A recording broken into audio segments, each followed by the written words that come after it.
சித்தராஜலட்சுமி வீட்டில் மதியம் என்ன சாப்பாடு பார்த்துடலாமா? சித்தராஜலட்சுமி சப்ஸ்கிரைப் பண்ணுங்கள், சப்போர்ட் பண்ணுங்கள், லைக் பண்ணுங்கள், ஷேர் பண்ணுங்கள், கமெண்ட்ஸ் பண்ணுங்கள், ப்ளீஸ் சப்போர்ட் பண்ணுங்கள். சூடான சாதம், பாவக்காய் குழம்பு ஏற்கனவே என் சேனலில் போட்டிருக்கேன். செம்ம டக்கராக இருக்குங்க. குக்கிங் சேனலில் சமைக்கிறது எப்படின்னு போட்டிருக்கேன், பார்த்துக்கோங்க.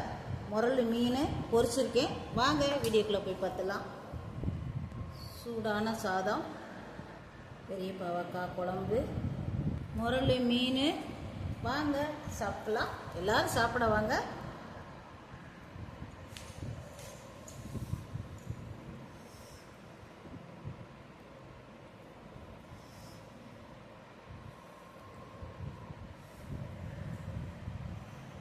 பாவக்காய் குழம்பு அவ்வளோ நல்லதுங்க. செம்ம டக்கராக இருக்குங்க.